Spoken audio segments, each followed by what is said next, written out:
This is Real Life with Deb Waterbury, a real show for real people with real issues. And now, here's your host, Dr. Deb Waterbury. Welcome to this episode of Real Life with Deb Waterbury. So we are in the middle of our mom series, and this is Angelica. Angelica Bravo is my guest today. Hi. And did I say that with enough Spanish? Enough, All yes. right. She knows I'm a total hick, and she's not. So often I'm sure she stares at me and says things like, "What are you saying?" And I know I say that to her because she'll start speaking Spanish, and I don't know what she's saying. But we'll stay with English right now. So we're in the middle of our mom series, and Angelica is going to help us and speak to us a little bit about being a mom in ministry. Yes. And I was as well, although my children were not small when I guess they were probably teenagers by the time I went into wow. ministry. Yeah. Now you've got small ones at home. Very small Yes, ones. very Yes. small. And I know just even with teenagers, Angelica, it was difficult for me to moderate between being in full-time ministry and then making sure I was giving them all their attention. Yeah. I can't even imagine what it must be like with small ones. How old's your youngest? My youngest just is about to be 11 months, so it's coming up on her first birthday. Oh my goodness. And then your oldest? My oldest is going to be 11. Yes. And you Yes. have how many children? 5. So if anybody, this is why we asked Angelica to be the one here, because you and your husband, tell us a little bit about what it is that y'all do. We are at Victory Worship Center, and we lead the Spanish ministry, so Victory Español, and he's the Spanish pastor. And that is a full-time job. Yes. It's a full-time job being a pastor, but it Yes. it's almost like full to be the pastor's wife. Oh, yes. Yes, it is. Because I don't think honestly it's Tony doing the work and you helping. Yeah. You guys really do it together. Yes. And that really tends to be the way it is in ministry, don't you think? Yeah. And I think for me, it's been different seasons of that and navigating the different seasons. Different seasons in being a mom while you're doing it, or just doing it, period? When we started, we had 3 kids. Oh, yeah, you have had to navigate a little. And in the course of Victory Español just celebrated their 3rd year anniversary, so we've had 2 kids in that process. Wow. Oh my So we goodness. launched a church and launched a bigger family. Yes. All at the same time. All at the same time. And Angelica, and look how beautiful you are. I feel like I would be haggard right now. I am haggard, and I don't even have all that going on. No, you're not. So, Angelica, then, so what do you think is, especially with 5 kids in that age group, and then being pastors of a big church? This church is growing. You have quite a number of people. How many people do you have on average? Ooh, we're hitting like 450. Yes. Yeah. So this is a big church, and it's growing more and more. So there's a lot of responsibilities in any kind of ministry. I mean, as any minister will know, there are responsibilities. Even if you only have a responsibility to 1 or 2 people or 450 people, it may be more people, but not lesser responsibility. That's right. So being a mom in the midst of that has to be really challenging, because kids, full-time stay-at-home moms don't have enough time to do what they need to do. That's right, yeah. So what are the kind of challenges that you've seen in terms of being in ministry full-time and being a full-time mom? I think for me, the biggest challenge is learning when and what hat to wear. When to wear it and what to wear it. Very good. There's times that I need to be a mom, and there's times that I need to be a pastor's wife. And sometimes those do this, and a lot of times they can't. No, it's impossible. It's very rare that they kind of meet, unless my kids have just gotten picked up and they're running through the sanctuary. Right. Which Which is doing when that they too, meet. yes. But I think that there's a difference between the pastor's wife and the mom. Okay, so tell me a little bit what that means. What does that mean? I think probably what you're going to say, I would think, would move into whether you're a pastor's wife or in ministry yourself or any kind of ministry. But what is the difference then between being a minister, being a pastor's wife, and being a mom, so that you know when to delineate between those two? I think for me the biggest thing is leaving ministry out there. That's something that we've learned very, very hardly. Yes. It's been a hard battle, but it's like park your Bible and your ministry talk at the door, right? Because you get home and you have 2.5 hours, maybe 3, and it's dinner and it's bedtime and all that. So I think the time comes where we get to share about ministry, right? but we try not to do it around the kids. Right, I understand. So when he walks in, it's like, you're not dad. Right. And I'm not a pastor's wife. Like, Right. I'm mom, you're dad. Right. And we handle what we got to handle. Right. And then we can go on to The ministry stuff, Yeah, the yes. ministry stuff. Or just knowing, like, even at church, you know, like, I can't mom everybody to death. Right, right. Like, I have to be, like, the pastor's wife. Of course, and there are people that need to be ministered to by you while you're there. Yeah, so just learning how to weave that, but learning to leave it out there. Yes. And just not bringing church home with us. Right. You know, as you're talking, I can see one of our series was on being a working mom Yeah. outside of the house, working outside of the home.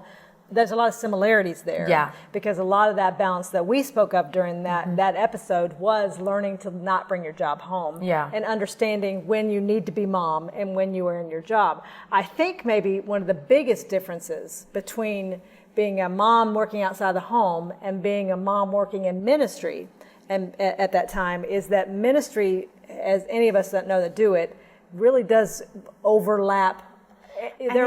Sleep. No, ministry does not stop. sleep. Right. So I think that I'm very aware of that, and I think that I've had to be very understanding that there is times where he walks in and there's something going on and he has to handle it, but the big rule is to not. Right. To do as much as you can to make them separate. And to do as much as you can at work and leave it at work, but ministry is not 9 to 5. No, it's not. It really isn't. It's not Monday through Friday. Right. It's 24/7 all the time. Right. So I think that part of it has been a challenge as our family grows. Yes, of course. You know? And that never stops being a challenge with your kids being home Yeah. as well. So there's something that I have to say to many women that I counsel who are in ministry and who are parents.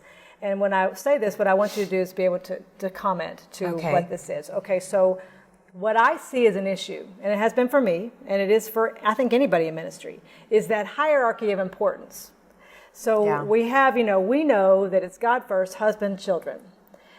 And then ministry is way down there. Yeah. But it's very difficult, I think, to separate ministry from God.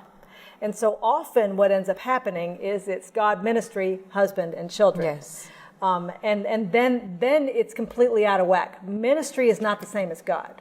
Yeah. And I think that we often, because Confuse we're it. working for Him, we think that it's up there with Him, and it's not. God's first, then your husband, then your children. The ministry's down like 5 or 6 or 7 down there. Totally. So I think that's a challenge for all of us. Has it been a challenge for y'all? I think it has, and I think for me because he works so much, and we're both equally passionate people. Yes. So I think that learning to tell each other, you need to relax, Take a step or back. you need to take a step back, or you need a breather, or because the issue is going to be there. That's right. I mean, to me, there's not very much that's a matter of life and death. Right. Like, right. And if it is, then of course that's the exception to the rule. To me, it's a matter of life and death that my children eat because they're screaming. Because they might die. Because they may die in their eyes, and the pantry's not big enough for them. Right. So I think for me, those are important, and learning to make things urgent and important. Right. And that's separating good. what's urgent and what's truly important. Right. And I think even just In the as moment. and as a team, taking the step back to decide this is what our family means, Yes. and this is what our family's about. What works for me probably wouldn't have worked for you. No, but you find out what that is. Yes. So that your family takes its Yeah. appropriate place in the hierarchy of importance. And identifying it. I think to identify what is important for our family. Yes. And for us, we're a house full of extroverts. There's 7 extroverts in this house. Yikes-a-rama. So it is very loud. Yes. It is very crazy. And I love order. I thrive off of order. So I think to me, we have order, we have structure, then everything else can follow. Right. And there's certain things to me that are important that aren't important to him. Right. And learning to help each other out and navigating, okay, let me help you because I know this is important to you. Right. That is such good advice too, and Yeah. I want to say that again, and because it's not a cookie cutter. There's not You're in ministry, you have children, now you do this. Yeah. There are premises, but there are differences in what's needed in your family. Yeah. And if I'm understanding your point, which I think is very good, is that it's important that each of us as moms, where you're in ministry or just not, working yeah. outside of the home or working just in the home, that you identify for your family where does their heart beat? Yeah. Where does your heart Yeah, that heartbeat totally. of that family? Because all of us are different. I don't have a house full of extroverts. I'm pretty much it. So I had to pretty much, my identifying was more of they need me. They need me Yeah. as their heart. I've got to give them emotion and feeling. That's the heartbeat of my family. Wow. So you have to, and I tend to not do that because I save that for all the other things I have to do. Realizing that I have to leave that outside and give to my boys, give to my husband, my heart Yeah, when I'm home. totally. So I think that that's so smart that you have to identify what is the heartbeat of your family, what is most important to your family. Yeah, and we're all quality time. And I think it's not that he only has 2 hours, 2.5 hours when he gets home. It's what we do with those 2.5 hours. Right. And we're very, I wouldn't say we're super structured and have a schedule, but we pretty much have a overall But you're schedule. pretty much super scheduled. Yeah. Have a schedule. A little bit. But he does bedtime, and that's important. Not just to me, but that's important to him. Right. And he takes that time. That's when he's dead, and that's when he's loved on. And I, not that I step back as a mom when he walks in the door, but I do. Right. So that he can Right. fill in a little bit of that. Very good. Being mindful of that is very smart as well. Because I could very well be like, I'm going to discipline, but I've been disciplining all day. Right. I've been yelling all day, honestly. And we will move into something that unless we consciously remember, we'll move into doing what it is that we just naturally do. Yeah. And for a mom, it is to take care of the household. Yeah. That's, we're managers of the house. That's what Timothy calls us, and that's who we are. We are managers of the house. Yeah. Managers manage. That's what we do. Exactly. So it's very difficult for us sometimes to step back and stop managing long enough for the family to get its dad time or have the other times that are very appropriate. So, what I'm hearing from you mostly, I think, is that it's really balance. It is balance. It's understanding the balance between ministry and mommyhood. Yes. And finding the keys, and it's a trial and error thing, isn't it? It sure is. You're going to do some of it wrong sometimes. I mean, a lot of times. Okay. You'll do some of it wrong a lot of times, and but it is trial and error. Did that work? Nope, that's not it. Is this going to work? That didn't work. And what works for your family? Right, absolutely. Not what works for my family. I can share what helps and my tricks and all that, but really what works for you and your family and how. You delegate a Sunday. Yes. That's a big one for me. Yes. That's major. And I learned that one the hard way. Yes. I can't give myself an hour and a half to get out the door. It's like opening the door to the enemy, and I get to church and I'm not a good pastor's wife. Right. Or you're not a good anything. Yeah. How many of us do that? Not good for anybody. Yes. But I think that just even learning that, like, okay, I need to get ready as soon as I wake up. Right. And be ready for the day and be ready for what is about to happen as a on pastor's Sunday. wife. Right, where your ministry is. And another thing that before we leave, I think that a major point that I always see as I counsel women in ministry, and men sometimes, is it really is a heart issue. It's our tendency, and I can't stress this enough, is our tendency as ministers is going to be to minister. Yeah. You have been given that gift. Not only have you been given that gift, you've been given that role now and that job within the kingdom. So, and because we are, after the image of Christ, and because we have the imputed righteousness and the Holy Spirit in us, we're going to want to help people. That's what ministers do. You minister by helping people. It is the problem, however, as I said earlier, is when that usurps and supersedes your family. And that will be the natural tendency, I think, is that you will put that ministry above your children and your husband.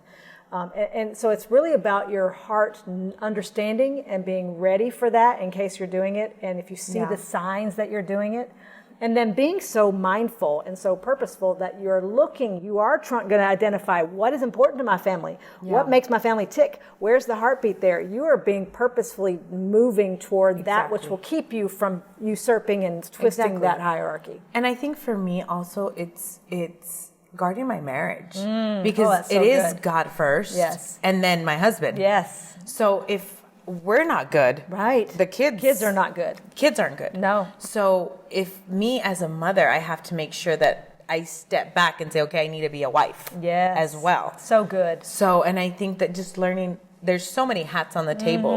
Yes. Like, okay, I got to be a wife. Yes. I got to be a mom. Right. I got to be the maid. Right. I got to be the chauffeur, the pastor's wife, the chauffeur. Like, I got to be the tutor. So I think just knowing how to navigate that part of it in ministry is so good, because if I'm healthy, our church will be healthy. That's right. And your family and will our be healthy, family will and be your healthy. kids will be Exactly. healthy. That's so good, Angelica. It really is about, I do think it's about priorities and about your heart and understanding where things ought to be. And some hats are bigger than others. They certainly are. And they'll take up more of your head. Like your head might get lost in some of them. Some are cuter than others. Exactly. And some are just more utilitarian. Yes. Yeah, and that's okay though. And taking those hats off at the right time. Yeah. Well, this, and I know just from knowing you that you do such a good job at this. But I know that it's also challenging. It has to be challenging. It is. It's challenging to be a mom, period, which is why we've done 4 or 5 weeks on motherhood. There are so many aspects. It's so hard to be a mom. It is the most important thing you'll ever do on the face of this earth. It is the most important job you've ever been given.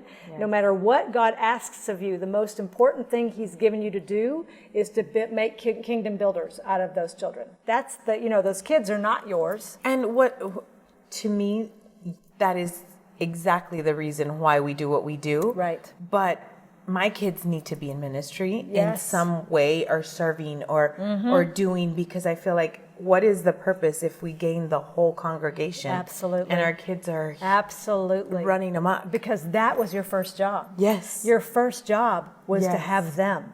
God gave you that congregation, that ministry afterwards. And that's awesome. And it's great. I think that's just like the cherry on top. Yes, very good. Gravy on the mashed potatoes is what we'd say in the South. But yes, it is that, your kids are the mashed potatoes. And that's what God gave you first. And that's your most important job. That's your first fruit. Yeah, again, it's priorities. And then it's keeping that straight in your head. Exactly. Yeah. Well, thank you, Angelica. Thank you. I know this is difficult. Motherhood's difficult. There's no other way around it. But it's the most rewarding thing. And God honors mothers, especially as their heart moves toward where his word tells us to go and moves toward building his kingdom. It isn't about building your ministry. It's about building his kingdom. And the first part of that is building the kingdom through your own kingdom builders, and that is your children. Yes. So good. Well, praise the Lord. Thank you so much. Thank you for joining us for this other episode on the Mom series. We love that you're here, and we'll continue to pray for you. God bless. Thank you for joining me today on this episode of Real Life with Deb Waterbury. I hope it's been a blessing to you as much as it was to me. If you want any of my books or information on articles or any of my speaking engagements, you can go to my website at debwaterbury.com. God bless you.